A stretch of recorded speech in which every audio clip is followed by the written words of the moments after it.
जय जगन्नाथ दर्शक बंधु चलतु जानिबा जहाँ घर ठाकुर घरे ये चारोटी जिनिष सर्वदा रही थाए से ही घरे सुख और समृद्धि मध्य रही थाए। भारतीय संस्कृति रे पूजा पाठ करिवार अनेक किछि विधि रही थाए जेउ विधि मानी आमको ठाकुर को पूजा अर्चना करवा शुभ होई थाए। अଯଥା पूजा पाठ करी मध्य से ही पूजा व्यर्थ हो जाए थाए। तेबे दर्शक बंधु आज आमे ठाकुर पूजा सह जड़ित किछि नीति नियम विषय रे कहबा पई जाउछु। एथिसह ठाकुर घरे चारोटी जिनिष विषय रे कहबा पई जाउछु जहाँ आपणकर घर को सुख और समृद्धि नहीं करी आसी थाए। एक रे प्रतिदिन प्रातः उठी जाई स्नानादि कार्य सारी स्वच्छ वस्त्र परिधान करी पूजा करिबा उचित। ठाकुर पूजा करिबा समय रे सकाळे और संध्या समय रे दीप अवश्य जलाइबा उचित। ठाकुर घरर ईशान्य कोण रे रहिबा उचित।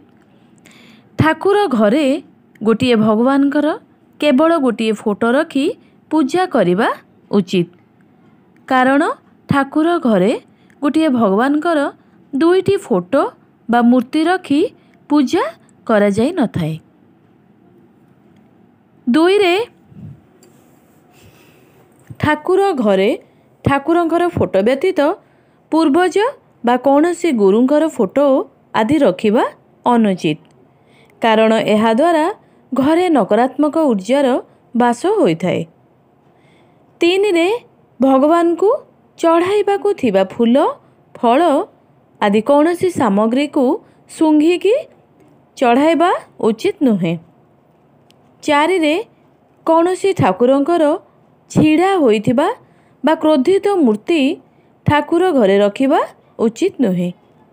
एहा द्वारा ठाकुर घरर परिवेश उग्र बढ़िबा सह घरे अशांतिमय परिवेश सृष्टि होई थाए। पाँच रे शोइबा घर बेडरूम रे ठाकुर घर बनाइबा अनुचित।